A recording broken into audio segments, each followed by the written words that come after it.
Ես մտածում եմ, որ նրանք ովքեր որ այս եկեղեցուց են կգնան, միևնույնն է, այս եկեղեցին մի հատ դարբնոց է, որ շատ-շատերը ստեղ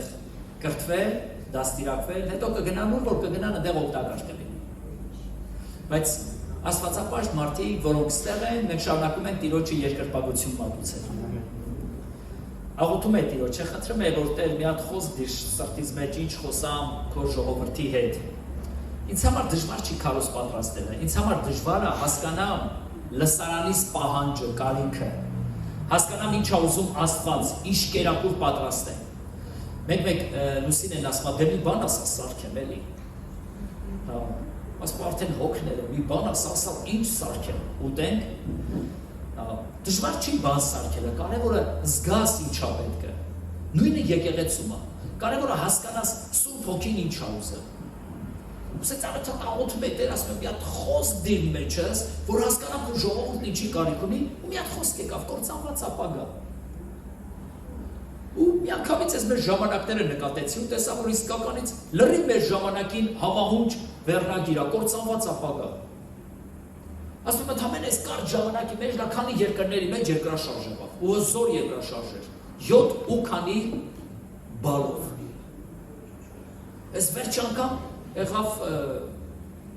Կոլումբիա, չէ, Ինդոնեզիա, վերջ անգամ եղավ Ինդոնեզիա, դրանից առաջ եղավ Մեքսիկա, դրանից առաջ եղավ Վենեսուելա, հիմա մյուս վտանգ ասում են կարա ցունամի լինի, ու այս վտանգը անընդհատ շարունակական է, որտեղ է որ երկրային աղետներ չի, ուրիշ տեղեր մարմնավոր պատերազմներ, ինչ-որ բաներ են ստեղծում, որպեսզի ժողովուրդը անընդհատ տագնապի, բայց Դավիթ թագավորն ասում է, իմ սիրտը ստեղից չի ցատկելու, ես հանգիստ եմ, ես իմ Աստծուն երկրպագում եմ, ես իմ Աստծուն եմ պաշտում, որովհետև ամենաապահով տեղը դա Տիրոջ մեջ ելնելն է։ Մարդիկ որ ուզում են փախտեն, ամենտեղ վտանգ ու պրոբլեմ կա։ Իսպանիայում էլ 5 ու քանի մագնիտուդով եղավ։ Բայց երբ որ Տիրոջ մեջ ես, որտեղ ինչ ուզում ալնի, Տիրոջը փառք ես տալիս։ Կործանված ապագա։ Մարդ կա որ իր կյանքի մեջ ասենք այդ ձև իրավիճակներ չի լինում, որ մտածում ես որ ելք չկա։ Միշտ մեր կյանքի մեջ այդ ձև իրավիճակներ նման չէ, գոնե եթե չլի տարին մի անգամ էլա դա նման, որ մտածում ես ասես տեղից ելք չկա։ Ասենք հիվանդություն է գալի, մտածում ես այս հիվանդությունից ազատվել չկա, ոնց որ այդ հիվանդությունը քո վրա գրանցվի։ Ու մտածում ես սրան գրանցումից ոնց ես հանելու, անհնար է սրան գրանցումից հանելը։ Կամ ասենք աղքատությունը, պապերից սա եկել, սաղ էլ է ձև է նեղը հիմա հերթ է հիմնա, ու մտածում ես, որ ուստեղից ելք չկա, վսյո, կործանված է իմ ապագան, այս ես ձև էլ գնալու է։ Գիտեք ամենավտանգավոր բանը են, որ քրիստոնյաները եւ ընդհանրապես մարդիկ իրար ձեռքերը բարձրացնում են այդ պրոբլեմի առաջ, ու հասկանում են, որ իսկապես ելք չկա, ու մտածում են, որ այդպես էլ ապրելու է։ Մի հետաքրքիր պատմություն կա, ասում է, գործին վերցրել են ու գցել են սառը ջրի մեջ, տաք ջրի մեջ, ասում է, մի անգամից գործը ցատկել է եւ դուրս եկել, տաք ջրից,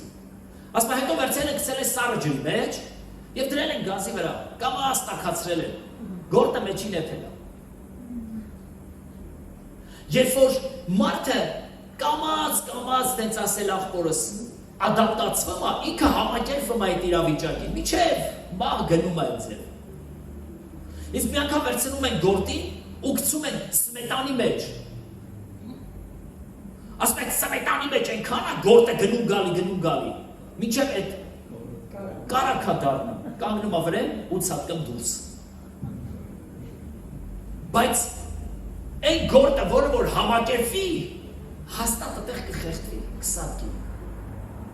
Մեր կյանքի մեջ պրոբլեմներ են գալի, մարդու կյանքի մեջ էլ այդպիսի իրավիճակներ կա, որ պրոբլեմներ են գալի մեր կյանքի մեջ, եւ մենք այդ պրոբլեմների մեջ սկսում ենք համակերպվել։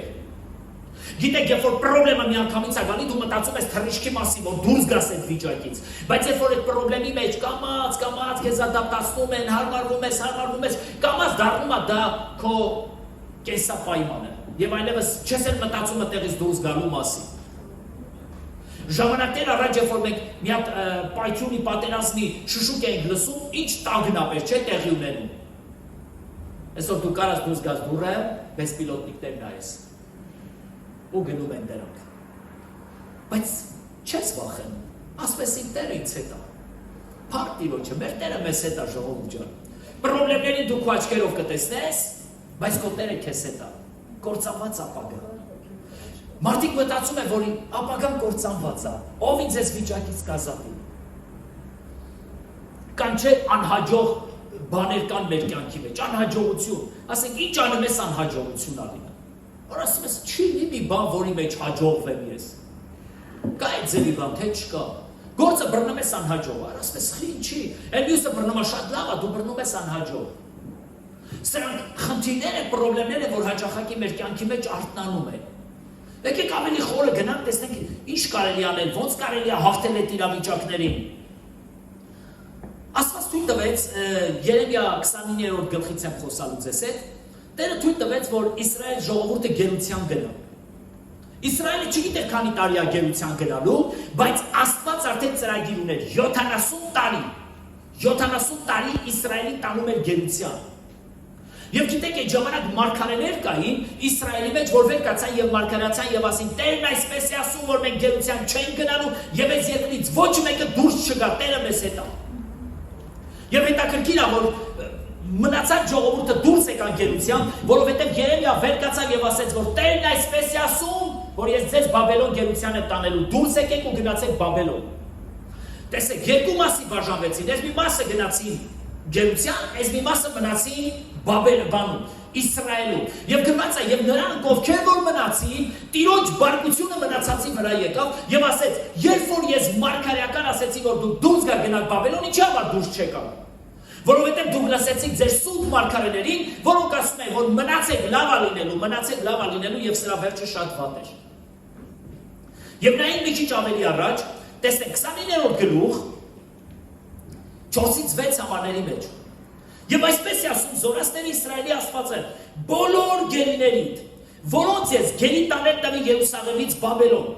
տներ շինեք, բնակվեցեք, այգիներ տնկեցեք եւ կերեք նրանց պտղիցը, կանայք առեք, տղեր աղջիկեր ծնեցեք եւ ձեր տղերանց համար կանայք առեք եւ ձեր աղջիկերանցը մարդի տվեք, որ նրանք տղեր եւ աղջիկեր ծնեն եւ շատացեք այդտեղ եւ մի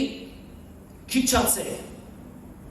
Եվ այն քաղաքի խաղաղություն ուզեցեք, որ ես ձեզ գերի տանել եմ տվել։ Եվ աղոթք արեք նրա համար Տիրոջը, որ նրա խաղաղությունը ձեզ խաղաղություն կլինի։ Հետաքրքիր հատվածների ենք հանդիպում։ Այսինքն հասկանում եք, որ այս գերությունն էլ Աստծուց է, որ Տերը ինչ որ մի ծրագրով Իսրայել ազգին գերության էր տանում։ Եվ հետևյալ բանն ասում Տերը, ասում է. այսպես է ասում բոլոր գերիներիդ, որոնց ես գերի տանել եմ տվել Երուսաղեմից Բաբելոն, տներ շինեցեք, այգիներ տնկեցեք եւ այդ պտուղներից կերեք։ Հետո նա տեսեք շարունակությունն ինչ ասում։ Ասում է որդիներ ունեցեք։ Եվ ձեր որդիներին պսակեցեք, ամուսնացրեք ձեր տղաներին եւ աղջիկներին, թող նրանք էլ որդիներ ունենան, նա տեսեք քանի սերունդի մասին է խոսում։ Թող նրանք էլ որդիներ ունենան, եւ նրանց որդիներն թող ամուսնանան։ Եվ հետո շարունակության մեջ ասում եմ, եւ այդտեղ ապրեցեք, խաղաղություն խնդրեցեք այդ երկրի համար, մինչև որ ես կասեմ, որ դուք դուրս գաք, որովհետեւ նրանց խաղաղությունով դուք խաղաղությամբ կապրեք, կբնակվեք այդ երկրի մեջ։ Այսինքն Իսրայելին հատուկ Աստված մի ծրագիր էր տվել, որ Բաբելոնի համար խաղաղություն խնդրեն։ Իրավիճակներ կա մեր կյանքի մեջ, որ մենք չենք կարողանում համակերպվել այդ իրավիճակի հետ, ասում ենք, ես ինչ է կատարվում մեր կյանքի մեջ, ինչի է Աստված թույլ տվել, որ մեր կյանքի մեջ այսքան պրոբլեմներ ու խնդիրներ կան, բայց իրավիճակներ կա, որոնց Աստված կառավարում է մի բանի պատճառով, որպեսզի մեր կյանքի մեջ ինչ որ վերափոխումներ Տերը բերի։ Երբ որ ես սկսեցի ուսումնասիրել 29-րդ գլուխը, թե ինչի համար Աստված Իսրայելին տարավ գերության մանավանդ մարգարեի միջոցով, մարգարեն մարգարեացավ, հայտաբերեցի, որ մարդկանց հաղորդակցությունը Տիրոջից կտրված էր։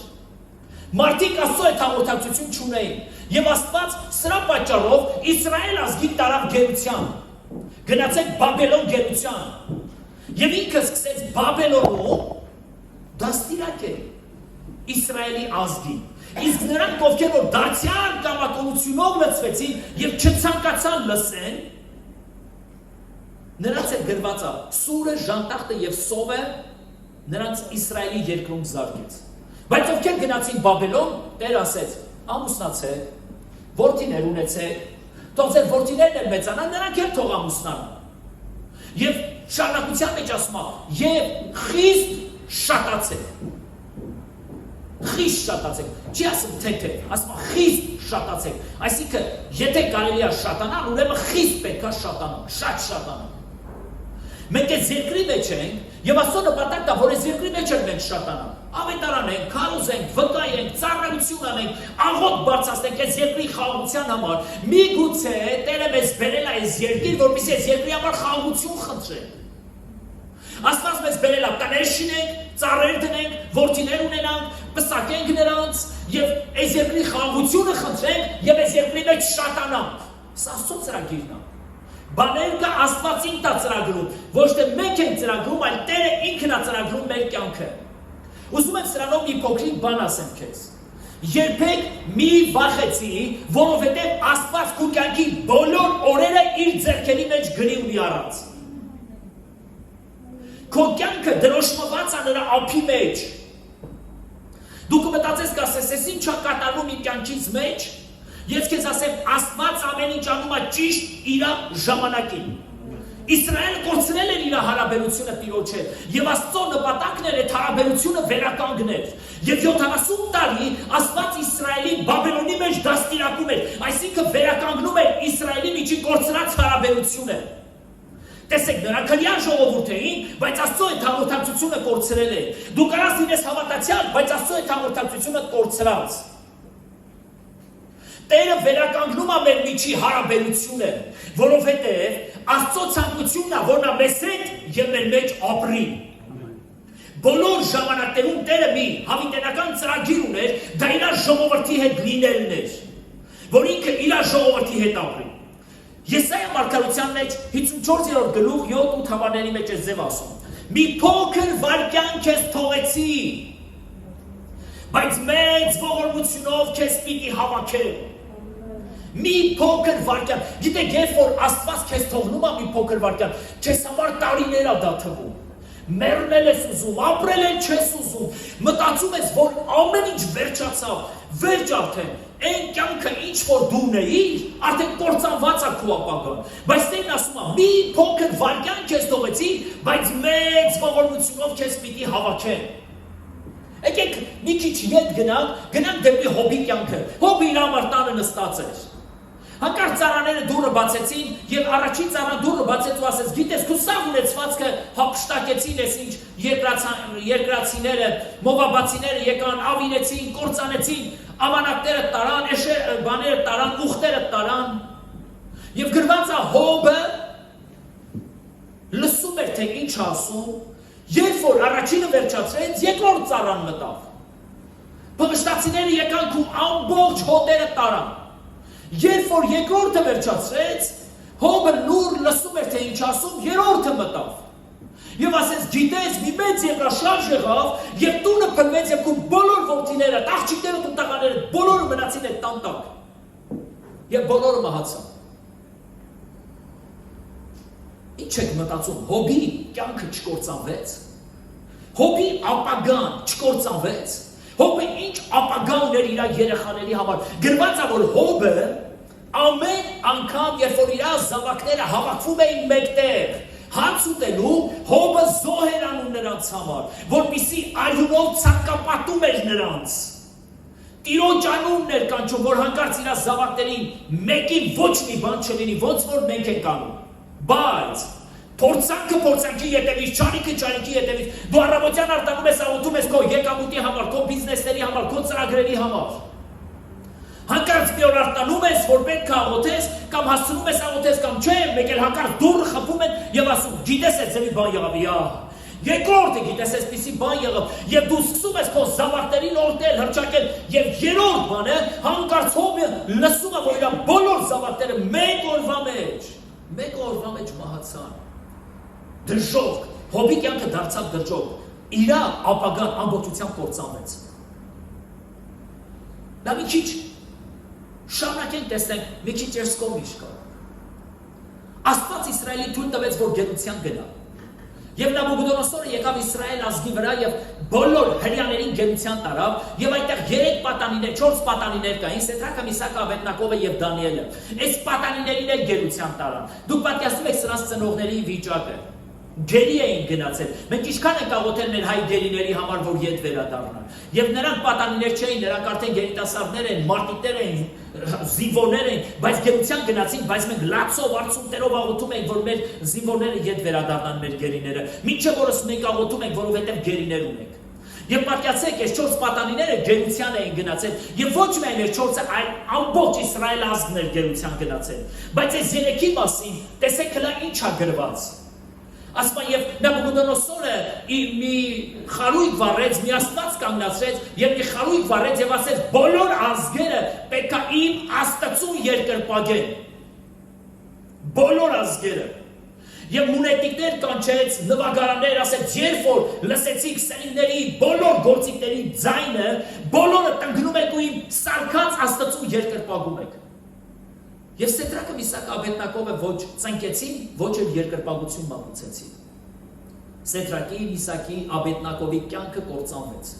Իրանց ապագան կործանվեց։ Թագավորը հրաման տվեց, ասեց, եթե չերկրպագեք, կրակ ավելի ուժեղացրեց եւ ասեց, եթե չերկրպագեք, դուք կհայտնվեք այդ հնոցի մեջ։ Ինչ եք մտածում, ինչ պետք անեին, չէին երկրպագելու ոնց որ մենք։ Մենք էլ չենք երկրպագում։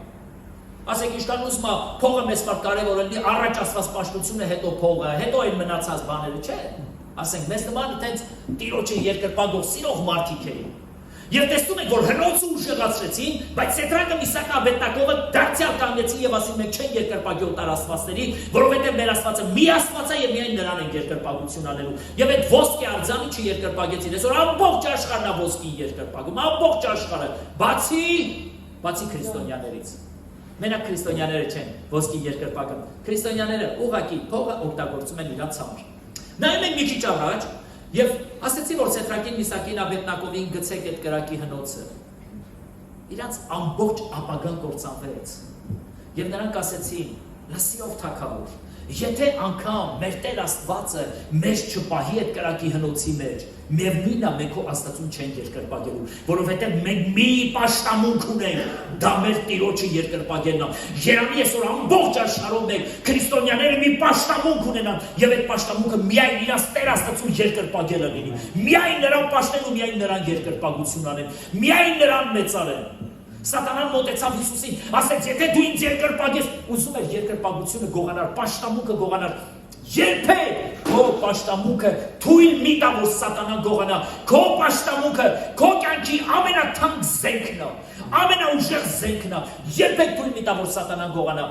Սեդրակը, Միսակը եւ Աբեդնագովը դարձյալ չծնկեցին եւ այդ ոսկե արձանին չերկրպագեցին, նրանց գցեցին կրակի հնոցի մեջ, նրանց կյանքը ապագան կործանվեց, բայց թագավորը հանկարծ ուրիշ բան տեսավ, ասավ, ես տեսնում եմ կրակի հնոցի մեջ, բացի այն 3 պատանիները 4-րդ մարդն են տեսնում, որ Աստվածների որդու նման է, Քրիստոսին տեսել էր կրակի մեջ, հանեք, ով ռիսկան էր հաներ, հրաման տվեցին, դուրս եկեք։ Եվ գրված է նրանք, ովքեր որ նրանց գցում էին կրակի մեջ, կրակը այնքան հզոր էր, որ այդ գցողների կրակը լափեց, մահացան։ Ոչ մեկը ռիսկ չէր գնար կրակի մոտիկ նրանց հաներ, հրաման տվեց դուրս եկեք, եւ դուրս եկան, եւ գրված է նրանց վրայից ծխի հոտ անգամ չէր գալիս։ Մենք նայում ենք նրանց ապագան կործանվեց, բայց իրականության մեջ ոչ թե նրանց ապագան կործանվեց, այլ նրանց ապագան նոր սկսվեց, նրանք նոր էշեմը մտան այդ օրհնությունը։ Նայում ենք Հոբի կյանքի մեջ, կարծես Հոբի ամբողջ ապագան կործանվեց, մի կին էր մնացել Հոբի համար, կինն էլ եկավ Հոբին ասեց, ինչ ես ապրում էլ դու ում ես պետք, Աստծուն հայհոյի մեռի էլի։ Կինն էլ էր հոգնել արդեն Հոբից, գրված է, որ Հոբի վրայից որդեր էին թափը, մարմինն ուտում էին, այն որ լավ կին է այդ ձևի մարդ կպահի։ Հնար ունենա կտանի բժշկի կասինյաց սրսկե թող վրաս գնայց կյանքից։ Ասում եմ, հայհոյի մեռի, էդ է մնացել, հայհոյի բաքի մասնաս քեզ է սպանի, դիջանամ, ես էլ պրսնեմ, դու էլ կպրսնես քեզանից։ Ասամ, անզգամ կնգամ նման է սեղ խոսը, Աստծուց բարիք ընդունելը, կարելի է չարիքը չէ, որդին վերցրեց դրեց իրա վրա ասավ, ես քու բաժինն անկեշ, Կեր։ Կարծես Հոբի ամբողջ ապագան կործանված էր, բայց Աստված ուրիշ ծրագիր ուներ Հոբի համար։ Հոբը չգիտեր, որ դա ընդամենը մի կարճ ժամանակ է, կարճ ժամանակ ես քեզ կթողնեմ, բայց մեծ ողորմությունով քեզ պիտի հավաքեմ, ասում է Տերը։ Հիմա Իսրայելին Տերը ուղարկել է Բաբելոն գերության, Իսրայելը գերության է գնացել եւ իրանց ապագան կործանվել է եւ իրանք մտածում են, որ իրանց համար այլևս երկ, շանս, հույս, ոչ մի բան չկա, իրանց ապագան արդեն կործանված է, արդեն կործանված։ Եկեք նայենք շարունակությունը։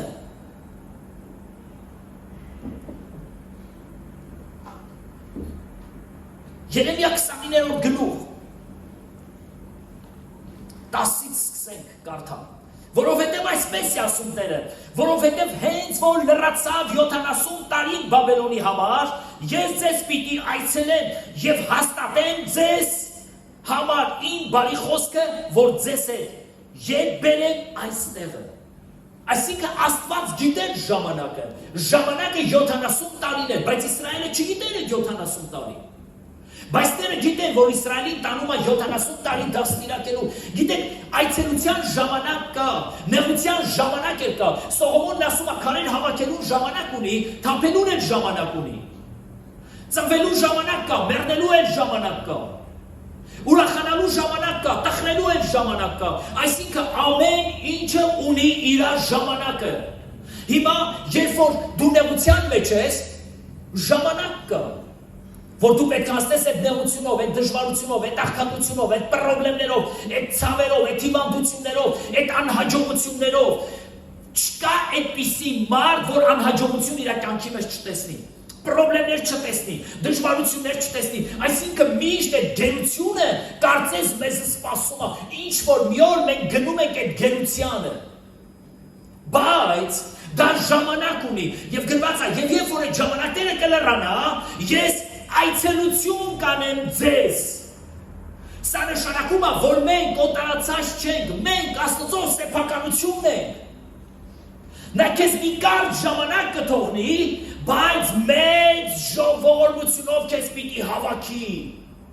Նա քեզ չի ձգելու, որովհետև դու արյան գին ես, որովհետև Հիսուս Քրիստոսը 2000 տարի առաջ քեզ համար վճարել է, եւ դու այդ թանկ արյան գինն ես, դու հենց այնպիսի գին չես, արժողություն չունես դու դատար, այլ դու արժեք ունես, դա Աստծո որդու արյան արժեքն է։ Նայում եք Սուրբ գրքին, նայեք 11-րդ խոսքը, հետևյալն ասում, որովհետև ես գիտեմ այն խորհուրդները, որ ես խորհում եմ ձեր մասին։ Ինչ, որ ես խորհում եմ ձեր մասին, ասում է Տերը, խաղաղության խորհուրդները եւ ոչ թե չարության, որ ձեզ տամ ապագան եւ հույսը։ Ստեղ մի պարզ բան ենք հասկանում, որ մենք Աստծո համար թանկ մարդիկ ենք։ Մենք Աստծո համար սովորական մարդ չենք։ Մենք իրար որդիներն ենք, մենք իրար զավակներն ենք, միթե ծնողներ, որ դուք ստեղ նստած եք, միթե ծնողներ, դուք ձեր երեխաների համար վատ ապագա կծրագրեք։ Կծրագրեք։ Ասում ով այն հայրը, որ եթե իր որդին հաց ուզի, քար կտա նրան, կամ ձուկ ուզի, օձ կտա նրան, ասում դուք չար եք, եւ ձեր զավակներին աղետ ընծաներ տալը գիտեք, բա որքան առավել ձեր երկնային հայրը, որ իրանից Սուրբ Հոգի խնդրողներին պիտի տալ։ Սուրբ Հոգի տալ, դա նշանակում է մեզ սեփականացնել, որդեգրել, իր հոգին մեր մեջ դնի։ Սա նշանակում Սուրբ Հոգի տալ, այսինքն մեզ սրբացնի, իր հոգուց դնի մեր մեջ, որ մենք էլ դառնանք իր մի մասը։ Ասում է, եթե դուք իրանից Սուրբ Հոգին ուզեք, նա ձեզ Սուրբ Հոգի կտա։ Այսինքն սանով հասկանում ենք մի պարզ ու կարևոր բան, որ մենք Աստծո համար օտար մարդիկ չենք, թեև այսօր նեղության մեջ ենք, բայց այցելության օր ունենք։ Դուք ասես ամեն։ Սա ժամանակ ունի եւ այդ ժամանակը կարճ ժամանակ է։ Դե այդ ժամանակը մեզ համար շատ երկար է թվում, բայց միևնույնն է, Տեր այցելություն անելու եւ ասում է, երբ կգա այցելության օրը, որ ես կայցելեմ, որովհետև ես գիտեմ այն խորհուրդները, որ ես խորհում եմ ձեր մասին։ Մենք չգիտենք ինչ է մտածում Աստված մեր մասին, բայց ասում է ես գիտեմ, Տերն ասում է ես գիտեմ այն խորհուրդները, որ ես մտածում եմ ձեր մասին։ Եվ հետևյալ խոսքն ասում, որովհետև ես խորհում եմ ձեր մասին խաղաղության խորհուրդները եւ ոչ թե չարության։ Մտածում ես, որ Աստված ինչ է ուզում մեր կյանքի մեջ անի։ Տերն ասում է խաղաղության խորհուրդներ եմ մտածում ես ձեր մասին։ Ոչ թե չարության։ Դու մտածում ես, որ Տերը կործանելու է, այս ալատես էս ինչ անելու, այս երկրի վիճակը, մենք չենք այս ձև գնալու, այս ինչ է կատարվում։ Լսեք, Տերն ասում է խաղաղության խորհուրդներ ունեմ ես քեզ համար։ Դու խես ուրիշի հետ համեմատվում։ Այս ինչ ես եղավ։ Հայ չանեք, այս ինչ է եղավ։ Ո՞վ ասում որ քեզ հետ էլա նույնը կատարվելու։ Տերն ասում է ես քեզ հետ խաղաղության խորհուրդներ ունեմ։ Դա միա ձեր կողքիներին հրեք, ասեք բարի լույս ձեզ։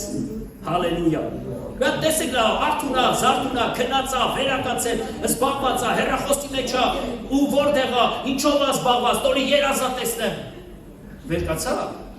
Հարկ Տիրոջը։ Հալելույա։ Հիմա լայքեք նայեք տեսնեք ես ինչ ասում։ Դա չի նշանակում որ Տերը լավ խորհուրդներ ունի մեր մասին, ուրեմն պետք է ինչ ուզենք անենք։ Նա նայեք Տերն ինչ ասում, ասում ես լավ խորհուրդներ ունեմ, չարության խորհուրդներ չունեմ, որ ձեզ տամ ապագան եւ հույսը։ Մտածում ես որ արդեն կործանված ապագա ունես, Տերն ասում ես քեզ պետք է տամ ապագան եւ հույսը։ Հույս եմ ես քեզ տալու։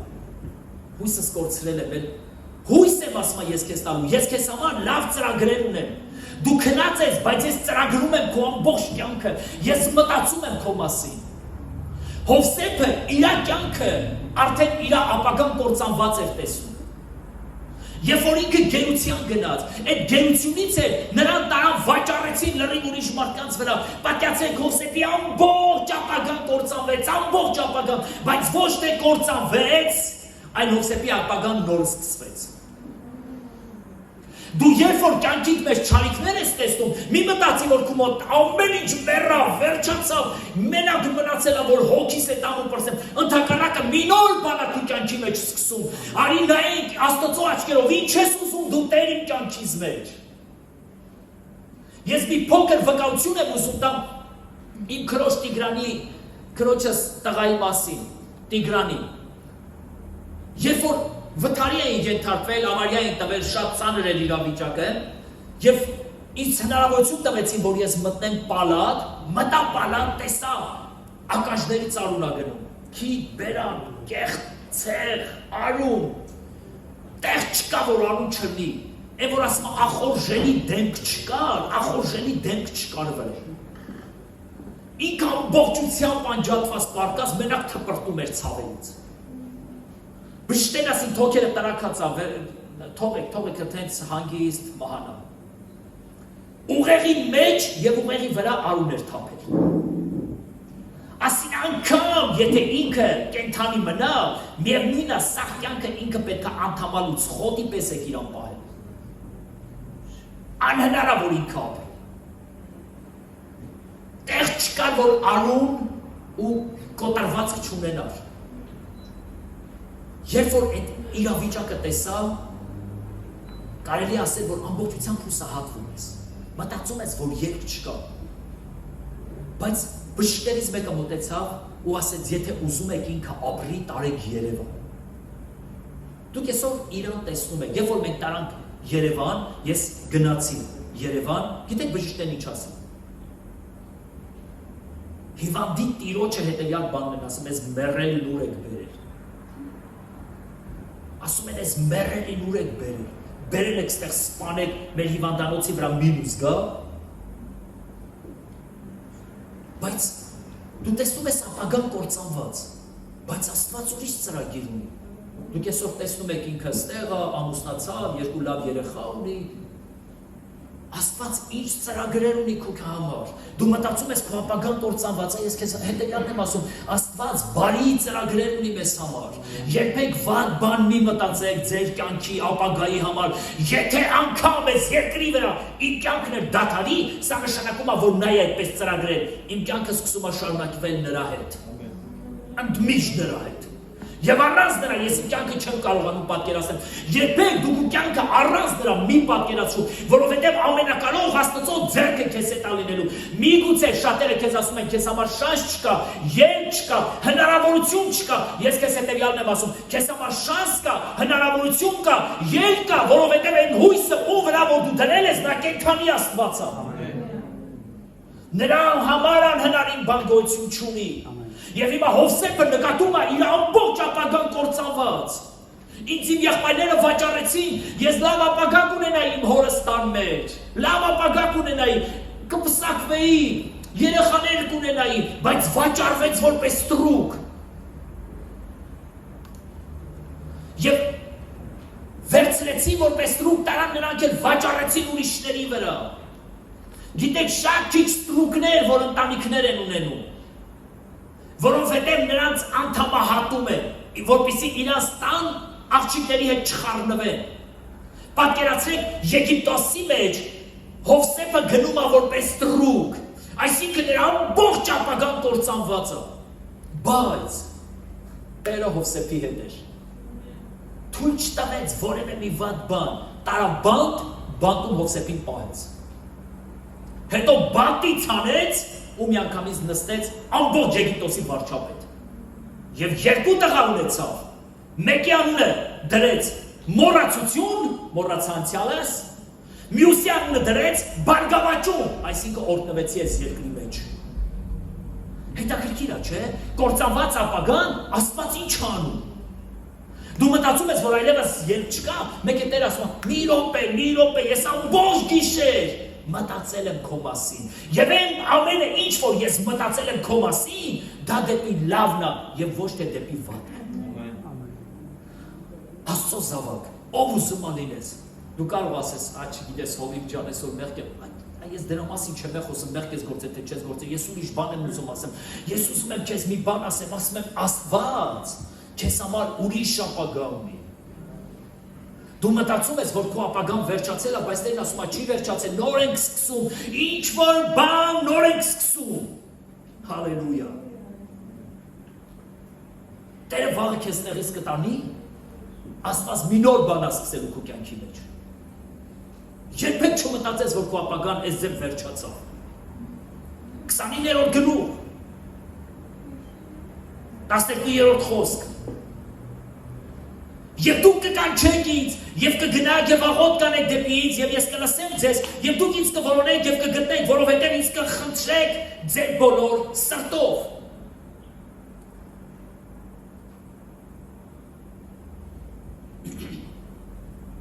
Նկատում եք այս համարների մեջ հետաքրքիր բաներ։ Այցելության ժամանակ, գերության ժամանակ եւ բարի խորհուրդների ժամանակ։ Հիմա գալիս է բարի խորհուրդների ժամանակ, այսինքն 70 տարին սկսում է լրանալ։ Եվ Տեր ասում է հետևյալը. դուք կկանչեք ինձ։ Տեսել եք երեխաները ոնց են իրաց մամաներին, պապաներին կանչում։ Լսել եք, չէ՞։ Հնեց են բղավում, հնեց են գոռում, հնեց են աղաղակում, ձեր կյանքի մեջ եղած է ձեր որ Աստծուն է ձեր գոռալով կանչես։ Հա՞։ Եղած է այս կյանքիդ մեջ, որ ընկնես բերանիդ վրա ու գոռաս ինչքան ուժ ունես։ Մի հատ լավ երիտասարդ ունենք, շատ լավ տղա է։ Վերջերս զանգել էր ասում, Հովիկ աղբեջան, գիտես ինչ եմ հիշում։ Մեր բնության գրկում աղոթքները, որ ինձ վերցնում էր, ասում էր, անի գնանք աղոթելու ու գնում ենք մի ամայի տեղ ու ինչքան ուժ ունենք բարձր սկսում ենք աղաղակել Աստծուն, գոռում ենք։ Դուք ասես, դա ինչ օգուտ է, լիք օգուտ է, հեչ որ օգուտ չունի, ստրեսից դուրս ես գալիս։ Մի հատ դիսկաթափվում ես։ Բայց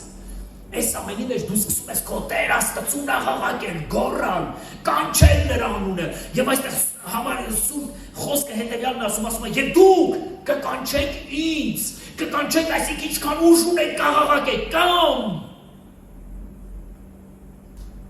կսկսեք խոստովանվել։ Ծածուկը կթափեք Աստծո ոտքերի տակ։ Այն խնդիրները, այն պրոբլեմները, որ կա ձեր կյանքի մեջ, այն մեղքերը, որ կա, սկսում ես կանչել իրան։ Ների Տեր, ների, կանչում ես ծածուկ, լուր, շշուկով, աղաղակելով, արցունքներով, բայց նրան ես կանչում, որ նրանից ողորմությունը ստանաս։ Ասպա դուք կգնաք ու կկանչեք ինձ։ Նա տեսեք ինչ հետաքրքիր բան անում Տերը։ Տեսեք, Իսրայելին 70 տարի տարավ ջերմության, 12-րդ խոսքը նրանց կյանքի մեջ իրագործելու համար, որպեսզի դուք կանչեք ինձ։ Այսինքն Իսրայելը ինչն էր կորցրել։ Աստված կանչում։ Այո, էլ Աստծուն չէր կանչել, ինչ պետք էր իր հարցերը ինքը հոգում էր, բայց հանկարծ Աստված դա կենդանացնում է Իսրայելի մեջ, լսեք, դուք պետք է ինձ կանչեք, դուք ինձ եք կանչելու, ձեր դժվարության ժամանակ, մինչև որ պապայի համարը կհավաքես, փորձի իմ համարը հավաքես, այդ ձևի համար կա, չէ, Երեմիա 33:3, նեղությանը տորը ինձ կկանչես, և ես կօգնեմ քեզ, կլսեմ քեզ և քեզ կհանեմ ու կպատասխանեմ։ Երեմիա 33:3։ Ինչ ուժեղ համար է։ Այս համարը ոչ մեկը չի մոռանա։ Քո համարից պարզ ամեն դեպքում հեռախոսի։ Կարաս քո հեռախոսի համարը մոռանաս, հազիվ հիշելով ասես, բայց Երեմիա 33:3։ Всё, մի անգամից զանգ ես թողնեմ, հետից պատասխանը գալիս, վերև, ներքև։ Տեսեք ինչ ասում, ասում է, և դուք կկանչեք ինձ, այսինքն կխոստովանենք, նրան կաղաղակենք, կլացենք նրա առաջ, անկեղծորեն կխոսենք նրա մասին, շարունակության մեջ ասում է, և կգնաք, և աղոտ կանեք դեպի ինձ, կգնաք և աղոտ կանեք դեպի ինձ, այսինքն սրանով հասկանում ենք, որ Իսրայել ազգը թողել էր Աստծուն աղոտքը և ուրիշ աստվածների էր սկսել աղոթել, ասում է, բայց դուք կգնաք և աղոտ կանեք դեպի ինձ, այսինքն այն ինչ որ դուք կորցրել եք 70 տարվա մեջ ես դա ետ կվերադարձնեմ ինչի համար է քո կյանքի մեջ դժվարությունները ոնց որ ինչ-որ բաներ ուզում եմ ասած անեմ ես բայց չեմ կարող համարձակ ասել հաճախակի մեր կյանքի դժվարություններն ու նեղությունները հետևյալումն է որ մենք պետք է կարողանանք դարձյալ նրան կանչենք մենք գնանք ու նրան աղոտ կանենք փոխանակ ինչ որ մեկին կաղոթենք որ մեզ օգնի եկեք Աստծուն աղոթենք որ նա մեզ օգնի Հալելույա Սա է մեզ սովորեցնում Աստվածաշունչը Սու գրքի մեջ գրված է Հիսուսը հետևյալ բանն ասեց ասեց խնդրեցեք ու կտրվի ձեզ խնդրեցեք ու կտրվի ձեզ Սա հենց ինձ խոսքեր չի սա Քրիստոսի բերանից դուրս եկավ այս խոսքերը խնդրեցեք ու կտրվի ձեզ Բայց չի Ես չունեմ ես ամենը, որովհետև չես խնդրում, Հակոբոսն ասում է չես խնդրում, դրա համար չունես, որովհետև չարաչար ես խնդրում, ես ուզում եմ ես ամեն ինչի, որ ուրիշներին ապացուցեմ, թե ես ով եմ, լսի չար բաներ մի խնդրի դու, ինչի կարիք ունես են խնդրել, քո դուրը չի մի, ուրիշին ապացուցելու բան մի ունեցի, ավելի ավելի դու քեզ ապացուցես, գիտեք մարդու ամենամեծ թշնամին դա իր էգոն է, մարդը պետք է իրան հաղթի, ոչ թե դիմացինին Միշտ մարդիկ այդ ձևը չի ասում, ես ուրիշին բան ունեմ ապացուցելու, ես ես բանը կապացուցեմ ու ցույց կտամ, թե ես հալսի այքտունը չի մի, դու կարաս քեզ ապացուցես, քեզ ապացուցի հանգստացի էլի։ Մենք ուրիշին ինչ պետք է ապացուցենք։ Եկեք դու տամ թող Աստված ինքը ապացույցներ անի մարդկանց։ Եվ այստեղ ասում է, եւ դու կգնաք ու ինձ աղոտ կանեք, շարունակության մեջ։ Եվ ես կլսեմ ձեզ անհնար է որ մենք աղոթենք Աստծուն եւ ինքը չլսի պատճառը որ չի լսում որովհետեւ չենք աղոթում մեկ ճարահայցա չէ որ այդ շաշ չկա հնար չկա ասում լավ սպասիլա մի հատ էլ Աստծուն ասենք տենակ թե եղավ թե չեղավ էնա վերջի պլանը միշտ ինքը վերջի պլանը եղավ չեղավ հետո աղոթում ես ուտել դե գիտե ելի որ չի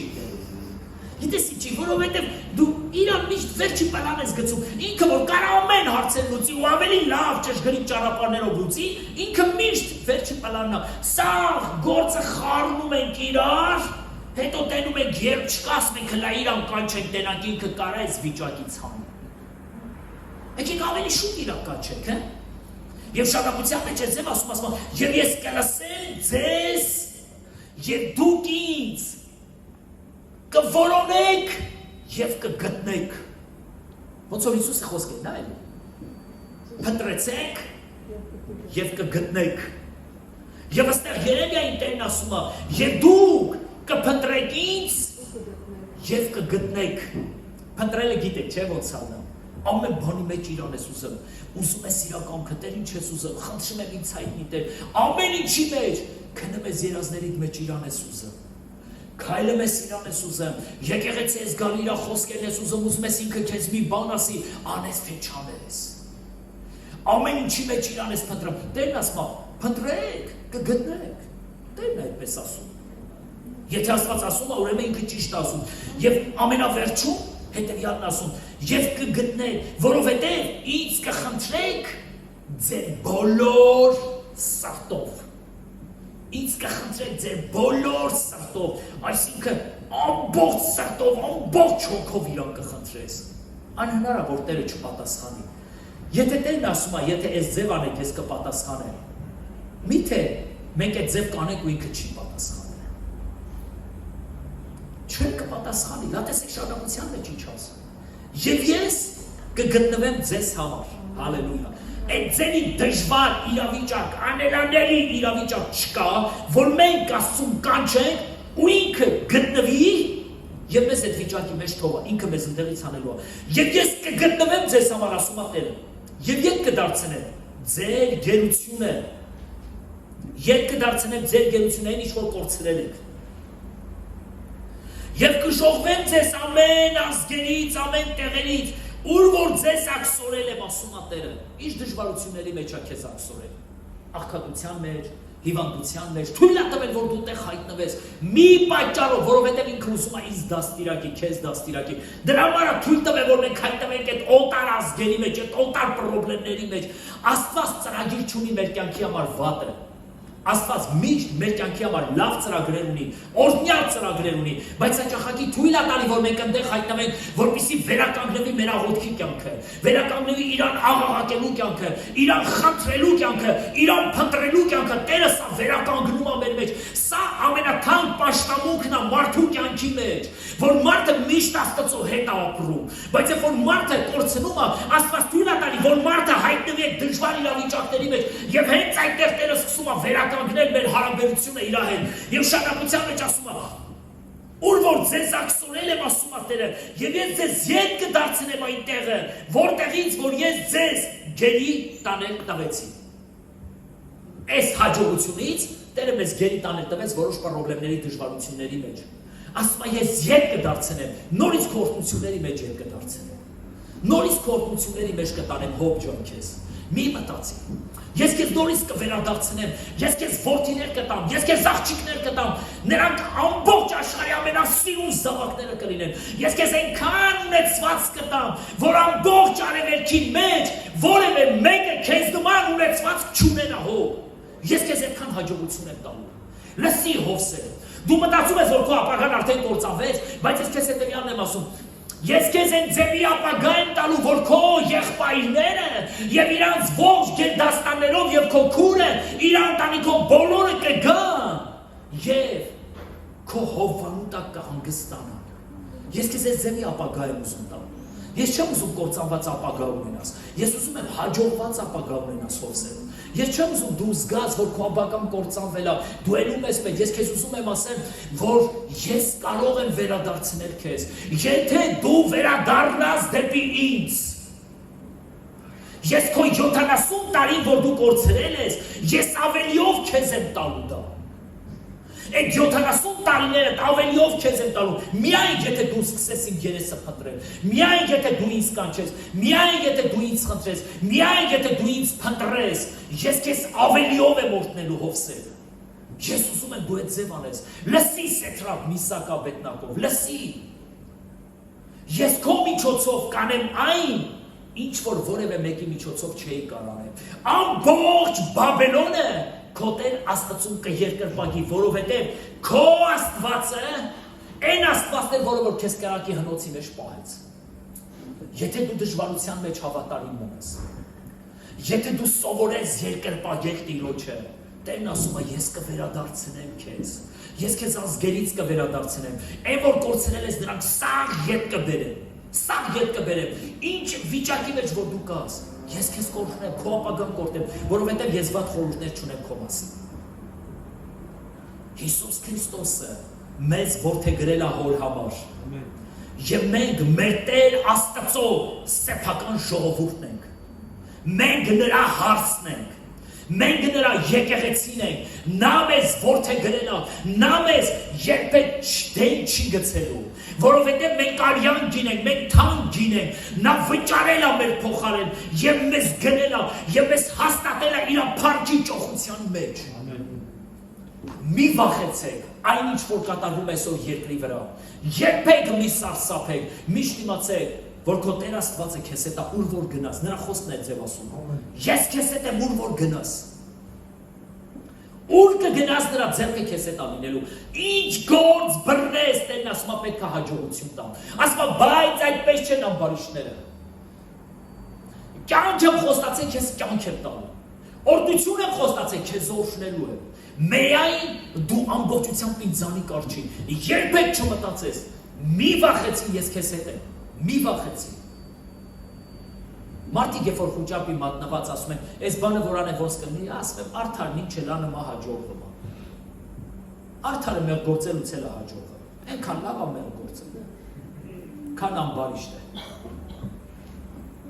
Բայց սա չի նշանակում, որ Տերը օրհնում է մեզ, որպեսզի մենք մեր գործենք։ Որովհետև մեր մեղանչական կյանքը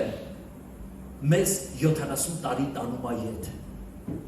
70 տարի տանում է գերության։ Մի փոքր վայրկյան ես քեզ կթողնեմ։